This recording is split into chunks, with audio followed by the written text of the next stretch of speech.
continue our Python class. Okay, as we know that Python is a programming language. With the help of Python, we can design many things. We can create web applications, server script, everything, whatever we want. So let's begin with this.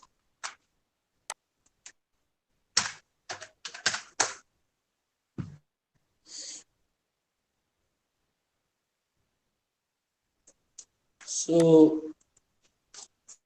First of all basic चीजें जो इसमें होती हैं वो होती हैं character set.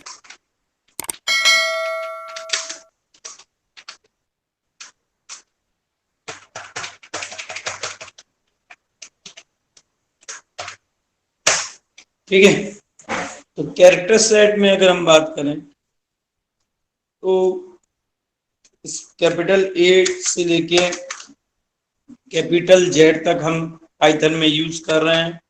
Small ए से लेके स्मॉल जेड तक हम पाइथन में यूज कर रहे हैं।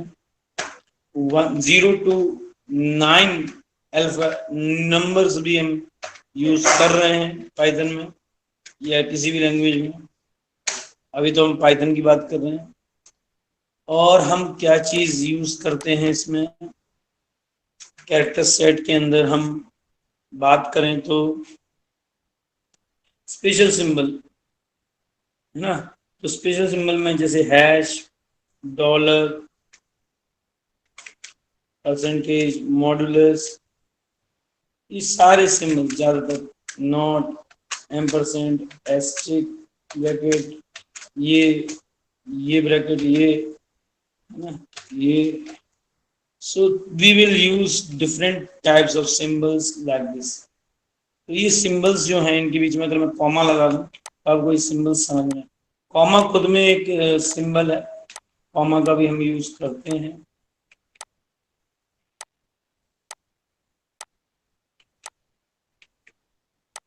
सेमीकोलन, कॉमा, ये सारे सिंबल्स हम यूज कर रहे हैं। यहाँ पर आप कंफ्यूज नहीं होना, ये इसको हम कहते हैं सेमीकोलन और इसको हम कहते हैं कॉलन, है ना। ये सब हमको मालूम। डॉट का हम यूज करते हैं, फॉरवर्ड स्लैश, बैक स्लैश, है ना। और तो ये सारे सिंबल्स हैं। टिल्ड का भी हम यूज कर सकते हैं। ये सारे सिंबल्स हैं, इनको हम जानते हैं, समझते हैं। एंड मैनी मोर, अगर कोई और सिंबल हो तो हम वो भी। तो इस तरह के सिंबल्स भी हम यूज करते हैं प्रोग्रामिंग में। प्रोग्रामिंग क्या है? कंप्यूटर को इंस्ट्रक्शन देना या उन कंप्यूटर के लिए इंस्ट्रक्शंस क्रिएट करना, प्रोग्राम क्रिएट करना। Program is a collection of instruction. तो कैरेक्टर सेट के बाद हम बात करते हैं, कैरेक्टर सेट के बाद हम बात करें तो आते हैं keywords.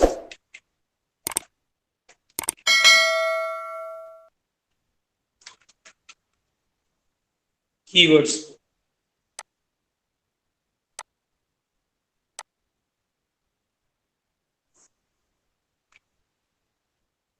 after character set we have keywords।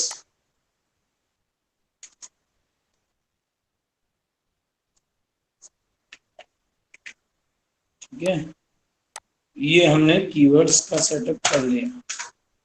ठीक है, कीवर्ड्स में कौन कौन से वर्ड्स होते हैं? जैसे मान लो हमने यूज किए हैं कुछ कीवर्ड्स, जैसे इसमें जो हम कीवर्ड्स यूज कर रहे हैं पाइथन में,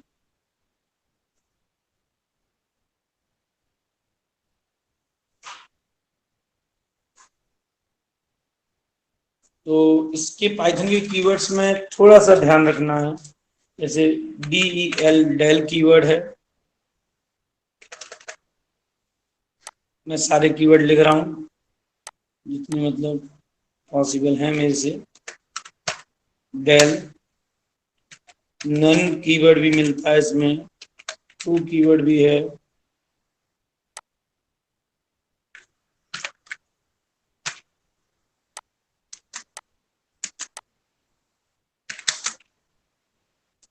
AND, एंड कीवर्ड है। और कीवर्ड है, एल्स है, एलिफ है, एस है,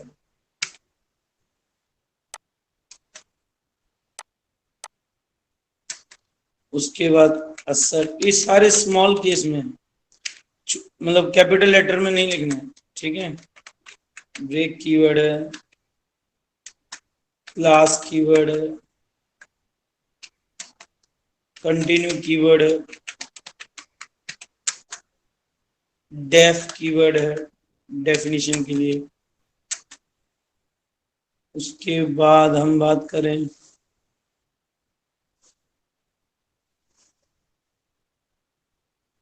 एक्सेप्ट कीवर्ड है,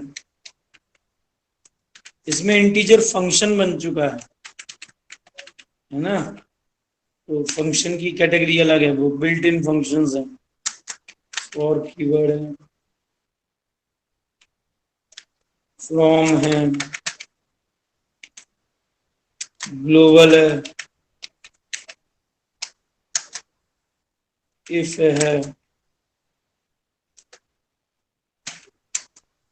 देन इंपोर्ट है, देन इन है, इज है, लेमडा है,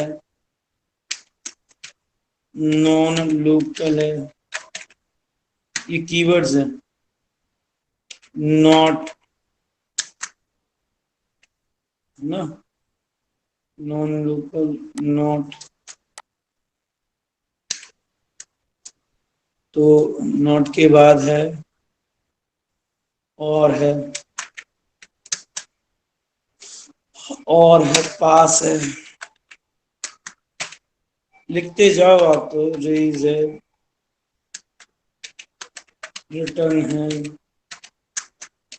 ट्राई कीवर्ड है, वाइल है, विथ है, यील्ड है, ये तो होगा कीवर्ड।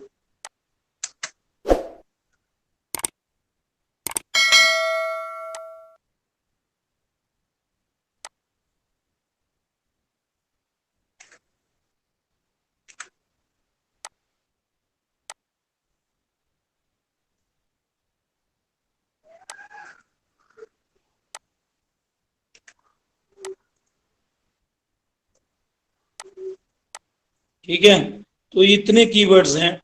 अब बात आती है इंटीजर की, फ्लोट की, वो सारे फंक्शन में कन्वर्ट हो गए।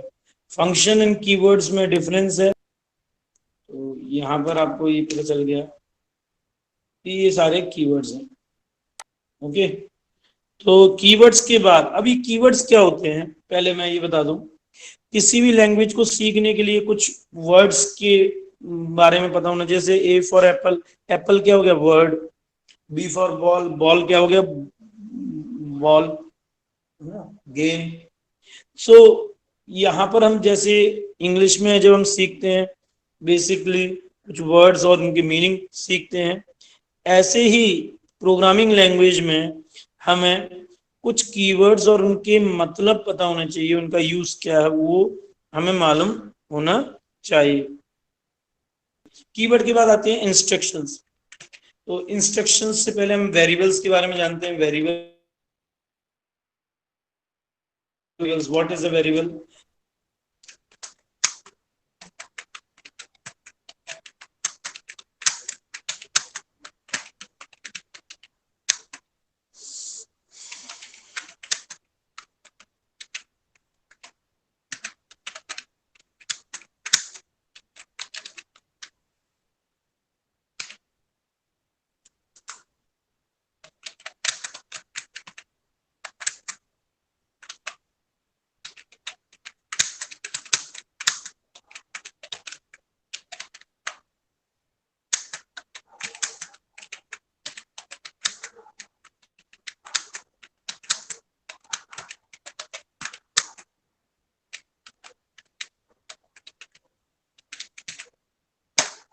तो वेरिएबल क्या है, जैसे मान लो कोई कंटेनर हो गया जिसमें वैल्यू स्टोर हो रही है।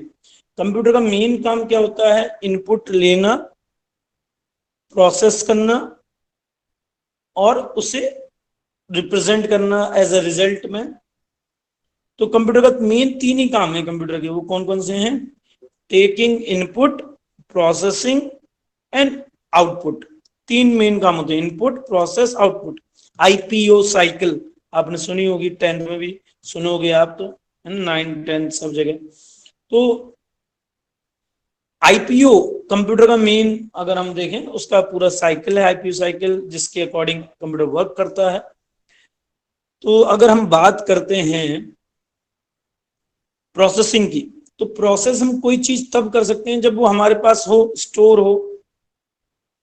अगर वो स्टोर ही नहीं है तो हम उसको प्रोसेस भी नहीं कर सकते, सबसे बड़ी बात। तो यहाँ पर ध्यान देने वाली बात यह है कि जब हम प्रोसेसिंग की बात करें तो प्रोसेसिंग में हम क्या कर सकते हैं कि डाटा जो भी हमारे पास है हम उसी को स्टोर कर सकते हैं जब हमारे पास स्टोरेज प्लेस हो। जैसे मान लो आप अपने मोबाइल में कोई डाटा स्टोर करते हो तो उसमें मेमोरी कार्ड होता है, इंटरनल स्पेस होती है, कुछ एमबी कुछ जीबी। तो हम स्टोर कब कर पाते हैं कोई भी चीज, जब हमारे पास उसे स्टोर करने की कैपेसिटी हो, जगह हो। तो कहने का मतलब है जब भी कोई डाटा स्टोर होता है वो किसी न किसी लोकेशन पे स्टोर होता है। अगर आप अपने मेमोरी कार्ड में स्टोर करते हैं डाटा को तो मेमोरी कार्ड में एक लोकेशन होती है जहां पर आपका डाटा स्टोर हो जाता है, उस लोकेशन पर और उस लोकेशन को एक नाम दिया जाता है। जैसे मान लो आप अपने घर में रहते हैं तो आपके घर का भी एक नाम होगा। तो ऐसे ही आप अगर कोई चीज कहीं किसी जैसे कबर्ड में रखते हैं तो कबर्ड क्या है, एक नेम है, किसका नेम है, उस लोकेशन का नेम है जहां आपने सामान रखा है। तो similarly variable is also a name given to a memory location where data is stored। तो वेरिएबल भी, variable name is a name given to a memory location where the data is stored, where the data is stored। ठीक है, तो यहाँ पर हम ध्यान दें छोटी छोटी बातों पर। तो वेरिएबल क्या है, वेरिएबल एक नेम है जहां डाटा स्टोर होता है। वेरिएबल के बाद हम बात करें डाटा टाइप की।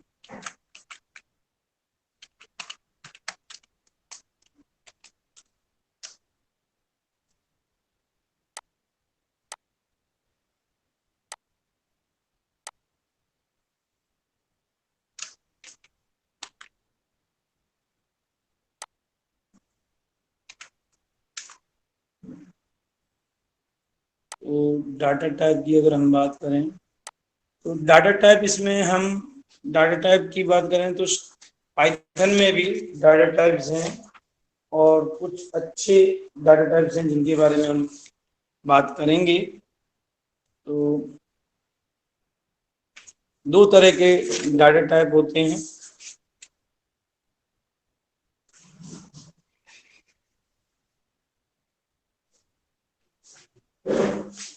एक से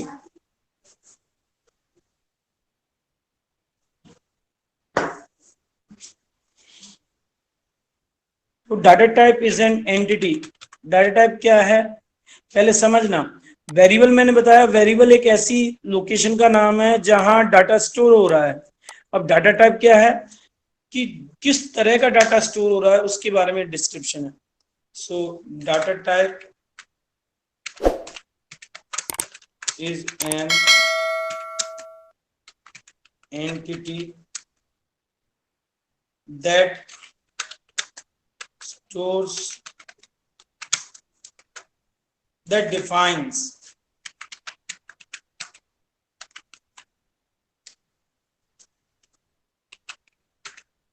the type of a variable The data type is an entity that defines the type of a variable according to which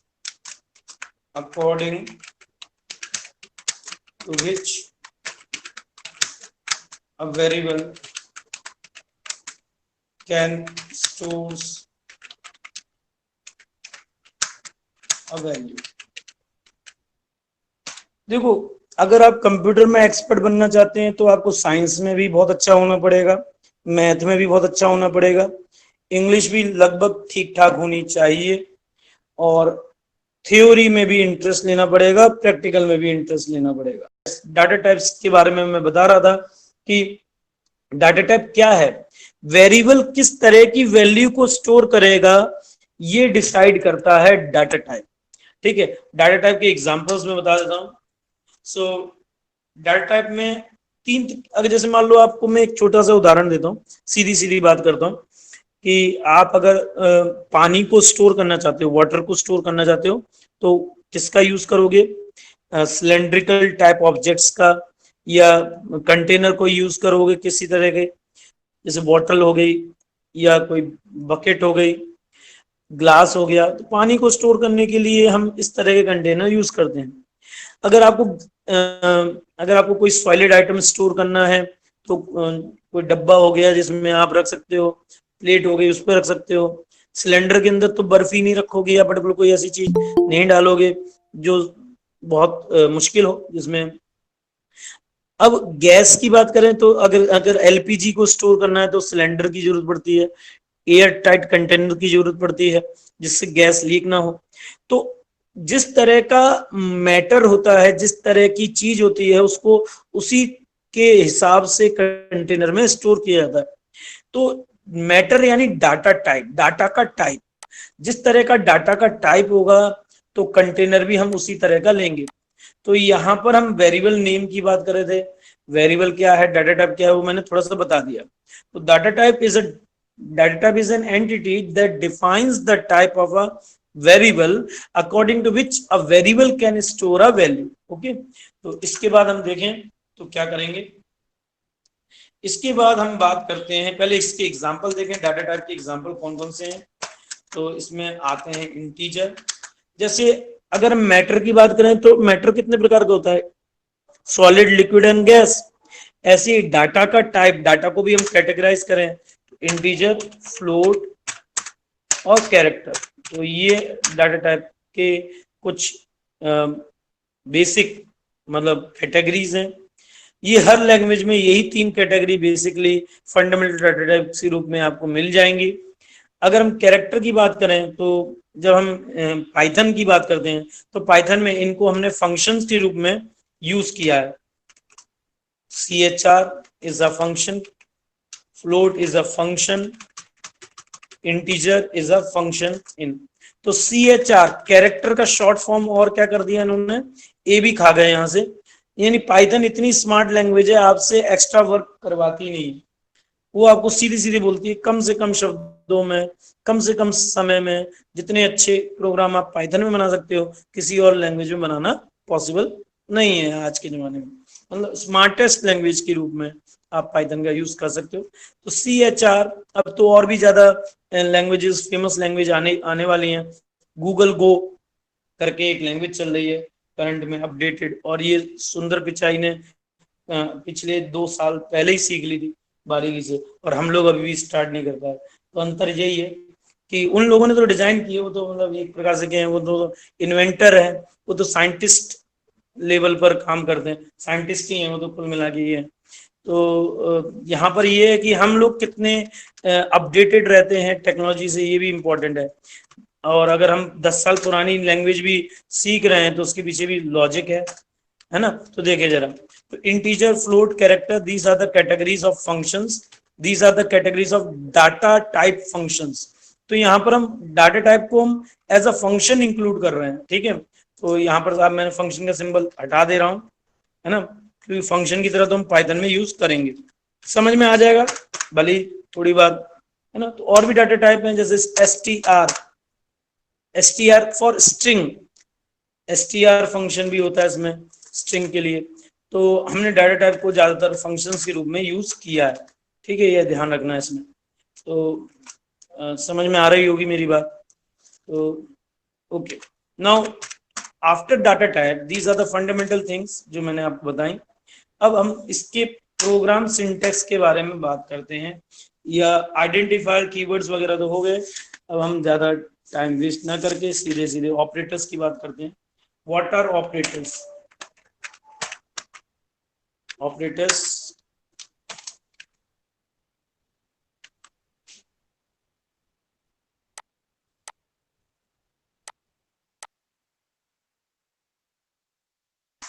तो ऑपरेटर्स क्या होते हैं? ऑपरेटर्स की भी कैटेगरी होती है, which apply operations on operands, those are known as operators.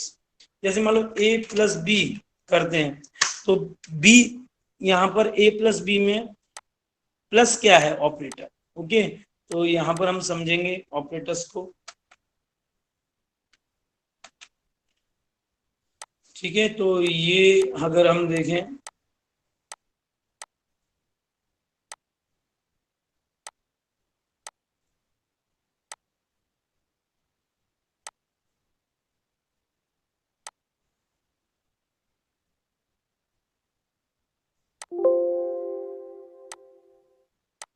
तो operator पे आ गए हम, ए प्लस बी। ठीक है, तो ए प्लस बी में प्लस क्या है? Operator. Okay, so this is a operator plus. तो ए प्लस बी का मतलब होता है, अगर जैसे मान लो ए की वैल्यू अगर 5 है, अगर suppose A equal to 5, suppose मान लो मैं इक्वल टू 5 करता हूँ, ठीक है, बी इक्वल टू 7 करता हूँ, तो ए प्लस बी क्या हो जाएगा? 12। ये तो हमको मालूम है। तो यहाँ पर अगर हम ए प्लस बी की वैल्यू करें तो ए प्लस बी क्या हो जाएगा? 12। तो यहाँ पर बीच में जो हमने ए प्लस बी, ए और बी को प्लस करने वाला जो सिंबल है उसे हम प्लस ऑपरेटर कह रहे हैं, उसे हम एडिशन ऑपरेटर कह रहे हैं। तो ये जो ऑपरेटर है ये ऑपरेट करता है किसे? ऑपरेंड को। तो operator is a symbol which apply operation on operands. अगर हम ध्यान दें, व्हाट इज एन ऑपरेटर, मैं यहाँ पर डेफिनेशन लिख रहा हूँ ऑपरेटर की।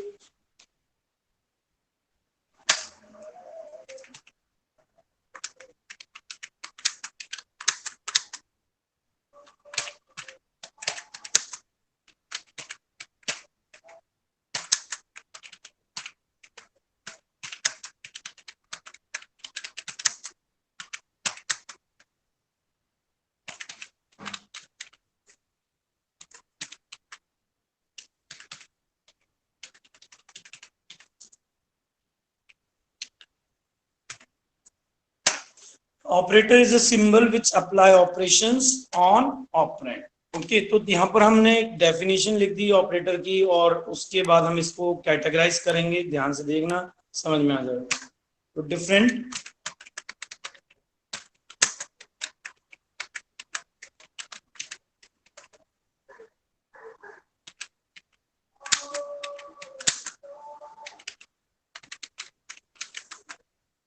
डिफरेंट कैटेगरीज ऑफ ऑपरेटर की अगर हम बात करें, आर कौन कौन से ऑपरेटर होते हैं? तो different categories of operator are arithmetic operator,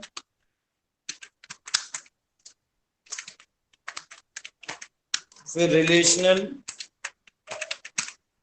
इनके नाम अलग हो सकते हैं लेकिन सेंस वही है, फिर लॉजिकल,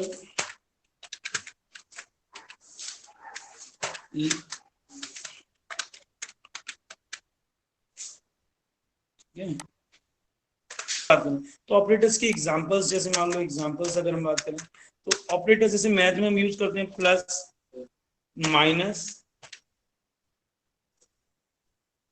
अरिथमेटिक ऑपरेटर में plus, minus, into, divide, then modulus, then double slash, then asterisk. Okay, so relation operator की हम बात करें तो रिलेशन ऑपरेटर में जैसे greater than, less than, less greater than equals to, less than equals to, ठीक है, इज इक्वल्स टू। तो ये सारे ऑपरेटर। लॉजिकल ऑपरेटर में पाइथन की बात करें तो एंड, और देन नॉट। तो ये अगर हम नॉट को भी रहने देते हैं और ही बहुत है। अगर हम कंडीशनल ऑपरेटर की बात करें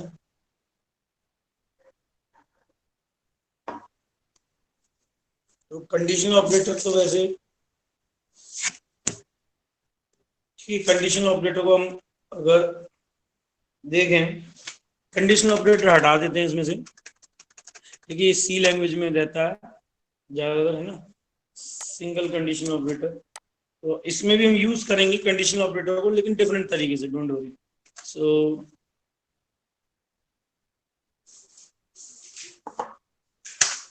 तो ये ऑपरेटर क्या होते हैं? ऐसे सिंबल जो ऑपरेंड्स पर ऑपरेशन अप्लाई करते हैं। तो बेसिक सी चीजें हैं ये, हमने पहले भी पढ़ी। तो हमारा आज हमने पढ़ा कैरेक्टर सेट क्या है, वेरिएबल क्या है, डाटा टाइप क्या है, ऑपरेटर क्या है। जब हम इनका यूज करते हैं तो अब थोड़ा सा देखें कि हम प्रोग्राम्स को कैसे मेंटेन करते हैं। तो ये इंटरेक्टिव मोड है जो हमने कल भी सीखा था, कल बताया था मैंने आप सबको। तो देखिए जरा, तो सबसे पहले जैसे मान लो मैंने दी ए की वैल्यू 5, बी, तो बी इक्वल्स टू मैंने कर दिया 3, ठीक है। देन ए प्लस बी या ए डिवाइड बाय बी करते हैं। तो 5 को अगर 3 से डिवाइड करो तो क्या आएगा? पॉइंट में आंसर आ रहा है। लेकिन मैं चाहता हूं पॉइंट के इस साइड के जो नंबर्स हैं, डेसिमल नंबर्स हैं, हट जाएं या ये डिस्प्ले ना हो। तो मैं ऐसा भी कर सकता हूं, ए डिवाइड बाय बी, तो 1 आया, यानी पॉइंट के राइट साइड वाले जो डेसिमल पॉइंट पार्ट्स हैं वो डिस्प्ले नहीं हो रहा है। अगर मैं ए प्लस बी करता हूं तो क्या आएगा? A plus B, A equal to B नहीं, ए इक्वल टू बी कर दिया मैंने। फिर से हम ए की वैल्यू देते हैं 5,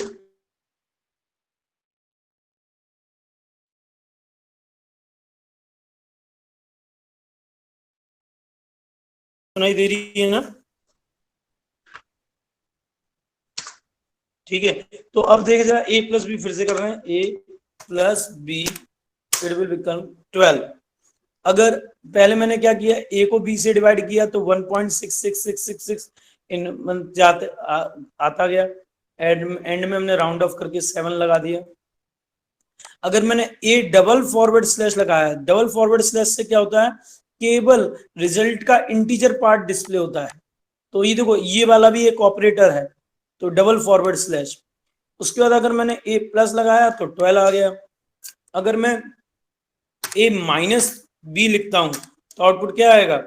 ए माइनस बी का आउटपुट आएगा 3 में से, सॉरी 5 में, यहाँ पर मैंने ए की वैल्यू 5 दी है, बी की वैल्यू 7 दी है, तो ऑटोमेटिकली इसका आउटपुट क्या आएगा? 5 में से 7 गए -2। ओके। अगर हम ऐसा करते हैं कि मेरे को जैसे मान लो कोई पावर निकालनी है, जैसे 2 की पावर, अगर मैं 2 को 2 बार इंटू करता हूँ, कितनी बार? 2 को 2 बार, तो कितना आंसर आना चाहिए? 4। अगर 2 को मैं 3 बार करता हूं, देखो जरा ध्यान से, तो कितना आएगा? 8। यानी हम डबल एस्ट्रिक का साइन, इसको हम एस्ट्रिक बोलते हैं, इस सिंबल को हम क्या कहते हैं? एस्ट्रिक। अगर 2 बार हम इसका यूज करते हैं तो ये क्या बन जाता है? ये पावर रिटर्न करता है। 2 की पावर क्या है? 3, यानी 2 रेज़ टू पावर 3 यानी 8। 2 इंटू 2 इंटू 2 यानी 8।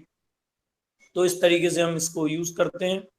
आगे अगर हम और देखें ध्यान से तो और इसमें कई सारे ऑपरेटर होते हैं। जैसे मैं आपको एक एग्जांपल दे रहा हूं, मान लो ए की वैल्यू है 10, ठीक है, बी की वैल्यू है 7। ओके, सपोज नई वैल्यू, ए की वैल्यू 10, बी की वैल्यू 7। अगर मैं ए को डिवाइड करता हूं 7 से और रिमाइंडर निकालना चाहता हूं, एक था डिवीजन ऑपरेटर, ये देखो ऊपर डिवीजन ऑपरेटर था, ये जहां पर मेरा कर्सर है दिख रहा है, तो ये डिवीजन ऑपरेटर था। It is known as modulus operator. इसको हम, जो ये वाला ऑपरेटर है, इसको हम कहते हैं मॉडुलस। अब इसमें और इसमें थोड़ा सा अंतर है, इसको हम परसेंटेज के नाम से भी जानते हैं मॉडुलस को। तो अंतर क्या है कि ये वाला जो ऑपरेटर है ऊपर वाला डिवीजन ऑपरेटर फॉरवर्ड स्लैश जिसको हम कह रहे हैं, है ना, तो ये ऑपरेटर कोशिएंट को रिटर्न करता है। किसको रिटर्न करता है? कोशिएंट को। यानी अगर 10 में से 10 डिवाइड बाय 7 करोगे तो रिमाइंडर आएगा 1। 10 डिवाइड बाय अगर 2 करोगे तो सॉरी 10 डिवाइड बाय 7 करोगे तो रिमाइंडर आएगा 3, और 10 डिवाइड बाय 7 करोगे तो क्वेश्चन क्या आएगा 1। अब यहाँ पर ऊपर वाला अगर हम बात करें तो जैसे अगर मान लो ए की वैल्यू 10 है और बी की वैल्यू 5 है, तो क्वेश्चन क्या आएगा 2, रिमाइंडर आएगा 0। तो ये वाला जो ऑपरेटर है ये क्वोशिएंट को रिटर्न करता है और ये रिमाइंडर को। तो देखें जरा ए मॉडुलस बी का रिजल्ट क्या आएगा? 10 divide by 7 you will get remainder 3। फिर से समझे, मैं फिर से बता रहा हूं।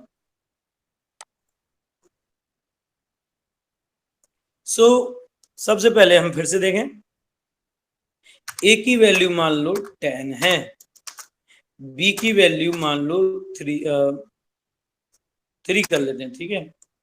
ठीक है, तो अगर 10 को 3 से डिवाइड करें तो रिमाइंडर क्या आएगा?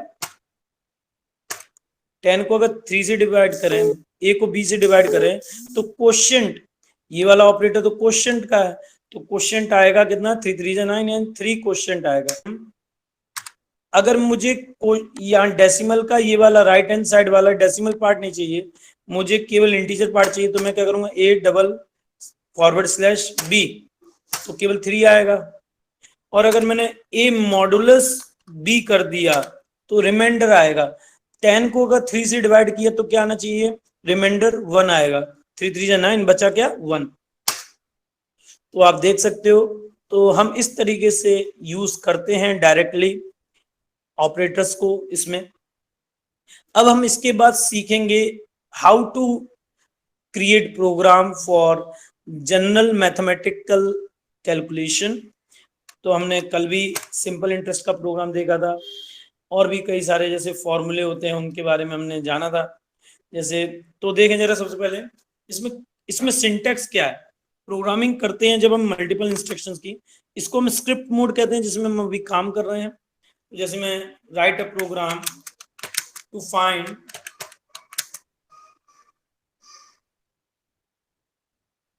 Greater between 3 numbers.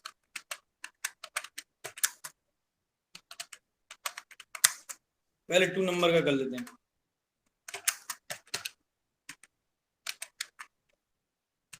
ठीक है। तो इसमें हम अगर प्रोग्राम बना रहे हैं तो कैसे क्या करेंगे, देखें जरा। अगर मैं ग्रेटर बिटवीन 2 नंबर्स को फाइंड करना चाहता हूं तो पहले मैं यूजर से 2 नंबर मांगूंगा। I will get 2 numbers from them. So what will happen, देखें जरा। पहले हम ए के लिए वैल्यू स्कैन करवाएंगे, इंटीजर फंक्शन हम लेंगे।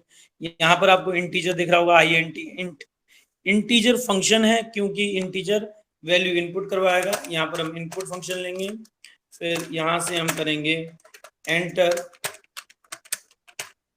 द वैल्यू, या हम ऊपर मैसेज प्रिंट करा देते हैं enter 2 numbers, enter the value for ए लिख देते हैं। चलो, enter the value for A.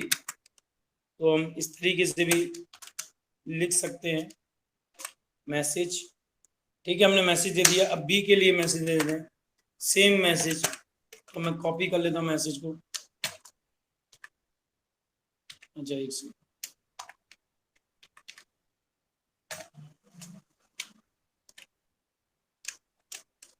Enter the value for B, ठीक है। हमने बी के लिए भी वही मैसेज दे दिया, सिंपल।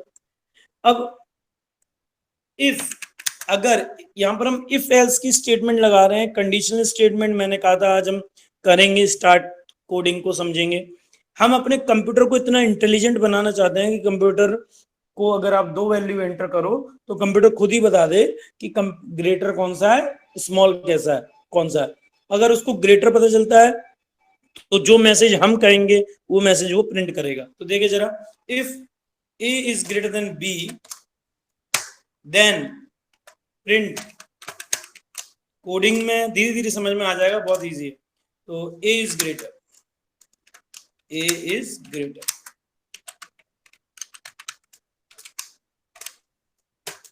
एल्स, वरना कौन ग्रेटर हो, B is greater.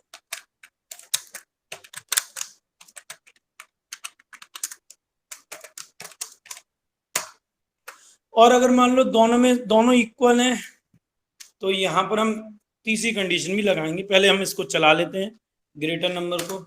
What is greater, GREATER, greater, ठीक है। तो डॉट सेव कर लिया हमने प्रोग्राम।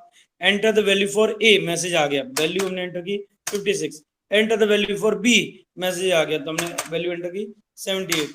तो बी इज ग्रेटर, 56 से बड़ा है, ठीक है। सेम अगर मैं फिर से चलाता हूँ, enter the value for A 56 या 50 कर देते हैं। Enter the value for B 45 कर देते हैं, तो ए इज ग्रेटर लिख के आ रहा है। लेकिन अगर मैं प्रोग्राम चला देता हूँ, ए की वैल्यू भी 56, बी की वैल्यू भी 56, तो बी इज ग्रेटर दिखा रहा है, तो इधर गड़बड़ी हो गई। तो इसको सुधारने के लिए हमने क्या किया, एल्स इफ, ये तो सिंपल इफ एल्स था, अगर हम इफ बना रहे हैं तो उसका एल्स भी दे रहे हैं। अगर ये कंडीशन ट्रू होती है, यहाँ पर इफ के साथ क्या है, इफ देन कंडीशन। अगर ये कंडीशन सही होती है तो ये वाली स्टेटमेंट प्रिंट होगी, अगर कंडीशन गलत होती है तो नीचे वाली स्टेटमेंट प्रिंट होगी। यहां पर हमें साफ साफ दिख रहा है कि हमने कंपाइलर को, हमने अपने प्रोग्राम कंप्यूटर को यहाँ पर सोचने के लिए मजबूर कर दिया है।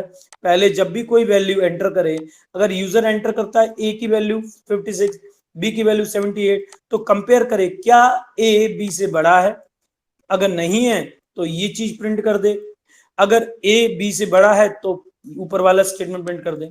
और अगर दोनों ही बराबर हैं तो उसके लिए हम क्या करेंगे, एक प्रोग्राम, एक कंडीशन और लगा देंगे, जिसको हम कहेंगे एलिफ।